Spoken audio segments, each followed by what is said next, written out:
No, if you hate people for who they are, you're a bit of a monster. I know you got turned into a monster by right-wing media and propaganda and let's be honest, religion, etc. Okay, but people don't like honesty, so we're stuck. We're stuck. I don't think. But in terms of the middle, no, I don't want you to think, as every stupid Democrat has done my entire life. Could be. Maybe you should hate black people and Latinos and immigrants and gays and all these people. I don't want to offend Republican voters. I don't want to offend them. At times, Ana Kasparian definitely makes it hard to like her. But in this video, she absolutely destroys Cenk Uygur here live on the Young Turks. Ana Kasparian, at this point in time, is not very well liked by the Young Turks audience because the Young Turks audience wants people like Cenk Uygur. They don't want people like Ana Kasparian. They want to exist in their echo chamber and they don't want anyone challenging their beliefs. So if you go in the comment section of this video, there's a lot of Young Turks fans who are saying to fire Ana Kasparian, saying that Ana Kasparian has left the left, abandoned the left, and she kind of has. And she absolutely destroys Cenk Uygur, who has a little bit of a meltdown here. Who this situation, this debate here, this conversation gets very heated between Ana Kasparian and Cenk kind of loses his mind a little bit because Ana Kasparian is correct, and it burns Cenk up to know that Ana Kasparian is correct. Let's get into this clip here of Ana Kasparian destroying Cenk Uygur in this heated debate. From him. And he's like, oh, he's using it for his protection. First of all, how do you know? Second of all, no, 17-year-olds don't get to walk around with stolen weapons and say, oh, it's for my protection. How do you know that guy wasn't going to commit a significant crime with that stolen weapon, which is already a significant crime? But so with the Democratic establishment in San Francisco endorsing this guy, one could argue, right? I would say it's inaccurate. One could argue the left loves crime, but the left doesn't love crime. No, but Anna, that is a mischaracterization. But those leftists there, I think, are extreme. And yeah, they think crime is not that big a deal. They say it all the time. Representative of all left-wing voters. Of course not, but that's my point. So look, all I'm asking for is specificity, right? And I'm also asking for, just stay away from hyperbole and needlessly making blanket statements about whole swaths of the population. No, but Anna, so that's the problem I have. We're not getting to the heart of the problem. So look, the Republicans, generally speaking, and not just generally speaking, I can give you specific examples, are the aggressors, right? So we didn't just pass hundreds of laws against straight people in the country. They just passed hundreds of laws. The politicians, and we should fight them, Cenk. Do you think the Republican voters are against those laws? Be honest. Cenk, I mean, what do they hear? Constant libs of TikTok, constant propaganda that's meant to scare them about the others. You know this. I know, but Anna, so what do we do? Because we can't just go, okay, hey, you know what? Let's throw gay people under the bus. That is not what I'm suggesting. I know you're not suggesting that. It's not propaganda, by the way. That's real. Like, libs of TikTok might take things out of context every once in a while, but most of the stuff that they post and most of the stuff that you see online is real. A lot of times they'll try to gaslight you into thinking that this stuff isn't actually happening. And then all of a sudden you see Joe Biden replace the American flag with the pride flag during Pride Month at the White House. Like, it's a conspiracy theory and it's fake, it's propaganda until it's not. And most of the time the conspiracy theories end up being correct. So Ana Kasparian is trying to say that, yeah, she's kind of defending Republican voters a little bit. At the same time, she's trying to say that we're brainwashed and, that she's trying to gaslight us basically into thinking that all the stuff that we believe is just propaganda and brainwashing. In reality, like we all know, the left are the ones who are actually brainwashed. And I know we could just keep going back and forth like, you're brainwashed. No, you're brainwashed. But it's very obvious, saying that the right wing, the Republican voters are the ones that are the aggressors. Are you serious? It's literally always the left wing trying to pass certain laws and just push forward everything. That's why they're called progressives, because they're trying to make progress. In their mind, it's progress. And the conservatives, who are just trying to conserve, it's in the names, are just saying, no, wait, don't. I don't understand how Republicans are always the aggressors in this situation. Anyway, let's get back to Ana and Cenk here. So I'm asking, what do we do? Okay, so do you think that you persuade them by saying you guys are stupid, you guys love crime, you guys are hateful, ordinary people? Are you persuading them, or are you just releasing, the emotional frustration that I also feel myself? No, this is super important, and this is a good question, and it has a very good answer. So we're in a political battlefield. We have to win on these elections so we can win on the bills, because they're winning the elections and winning the bills, and they're actually passing laws saying that gay people are so evil we can't have innocent kids hear about their existence, okay? Right. So I cannot let that stand.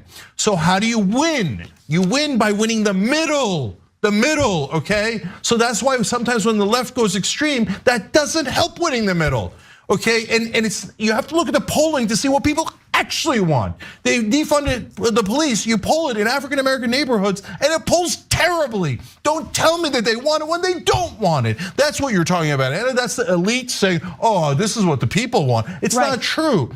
But when you're talking about winning the middle, you have to say, yeah, if you're on that side, it's not okay. It's not normal. It's not, hey, 50-50, should we hate the gays or should we not hate the gays? No, if you hate people for who they are, you're a bit of a monster. I know you got turned into a monster by right-wing media and propaganda and let's be honest, religion, etc. Okay, but people don't like honesty. So we're stuck, I don't think. But in terms of the middle, no, I don't want you to think, as every stupid Democrat has done my entire life, could be. Maybe you should hate black people and Latinos and immigrants and gays and all these people. I don't want to offend Republican voters. I don't want to offend them. Okay, so who the hell ever said that? And also, Cenk Uygur saying you're a monster if you hate people for who they are is really rich. When right after that he goes off on listing, talking about religion, basically talking about Christianity. I don't know. He probably would never admit it because it would be it would be hypocritical after what he just said. But it sounds like he kind of hates religion a little bit and people who are religious. It sounds like he kind of hates Republican voters a little bit and people who vote Republican. Sounds like he kind of, everybody hates like school shooters and stuff, right? We can all agree that we hate school shooters for who they are. They are murderers. They are monsters. Am I a monster for hating people who go shoot up schools? I don't think so. So you're not a monster just for hating someone because of who they are. I think where Cenk is completely wrong too is like saying that we just don't want children to learn about gay people's existence. Dude, no. The main problem that most people have, most normal functioning brain humans, they don't want children getting lap dances and stuff at drag story hour, whatever the hell's going on now. Like, we don't want drag queens twerking on children. Like, that's the main thing. It's not that we don't want children to learn of gay people's existence. We just don't want to learn how they actually have sex. It's just crazy the things that the kids are learning. They can learn that gay people exist, but the things that they learn are absolutely nuts. The things that are in some of these books are just nuts. And the things that happen at these drag story hours and gay pride parades with grown men just being naked in front of a bunch of children. I just don't understand how Cenk doesn't get where we're coming from on this. And then he's just going to say, oh, you're a monster because you hate gay people because you don't want your children to see people that are naked, fully grown men naked, but they're carrying a pride flag, so it's okay. It's like, I don't know. I feel like I'm going crazy every day. I feel like I'm going more crazy. I gotta be a warrior for that. And Anna, you're a warrior for that. And you're an awesome warrior for that. I know, I direct my ire toward those in power, Cenk. Because I believe, look at Florida as a perfect example. They elected Obama twice. Look at Florida now, right? Obviously people can be persuaded and you give up too easily. Like you just do. We have policy ideas that are appealing across the aisle, period. But all of the focus by the mainstream Democratic Party is because they're paid by their donors and they don't actually want to. It's really crazy how Ana Kasparian and Cenk Uygur can have such a different interpretation of the same information, isn't it? And this is where Ground News comes in. Ground News gathers related articles from more than 50,000 sources around the world in one place, so you can compare how different outlets covered the same story. Ground News was created by a former NASA employee to empower readers to navigate our complex media landscape. Ground News also gives you context about the source of the information itself, if they have a political bias, how reliable their reporting practices are, and who owns them. And they're all backed by ratings from 3 independent news monitoring organizations. So that allows you to even see if a story is being disproportionately covered by one side, which would really have been helpful during the 2020 elections when it comes to a certain laptop. Just take a look at this story on Ground News about Fani Willis and the inconsistencies that were discovered by the Department of Justice. You can see if we scroll down a little bit that this story was covered by over 10 sources and 0 left-leaning sources covered this story. And I wonder why that would be, because this story obviously makes the left look bad. It makes the indictment on Trump, it makes the whole case against Donald Trump look bad. So obviously the left-leaning sources aren't going to cover this story. And Ground News just kind of brings them all together and shows you the bias. You can see over here Every single article will show you the bias distribution. 90% of the sources lean right on this one because there's only one center-leaning source that covered it and 0 left-leaning sources. And it will show you this for every single article so you know the bias around certain topics and around certain articles that are being written. In today's society where everyone calls themselves a journalist and propaganda moves faster than the speed of light, Ground News becomes a solution to this problem, which is why I am glad to take them on as a sponsor and share their website with you. So if getting accurate information is just as important to you as it is to me, go ahead and go over to ground.news/reloaded or scan the QR code to give it a try. If you sign up through my link, you'll get 40% off the Vantage plan, which is what I use to get unlimited access to all features on Ground News. I think Ground News is doing important work, and I really, really hope that you'll check them out. Push for the economic policies that would be popular. They dive into the culture wars too, right? Yeah. So it's like this endless, like, you're bad, no, you're bad, you're a terrible person, you're a terrible person. I'm not saying you don't fight the right-wing power players, you absolutely do. But if we're to have anyone outside of our political group be receptive to the popular policy ideas that we have, we can't persuade them by immediately attacking them and writing them off as all bad people. You guys are all bad people, you guys all love crime, you all love this, you all love that. It just doesn't make sense to me. And I disagree with— You know, I actually agree with Anna, not so much Cenk, but I do agree with Ana Kasparian here that she probably is one of the more reasonable leftists out there, especially in leftist media. But I refuse to accept that most leftists are as reasonable as Anna, because it's just not true.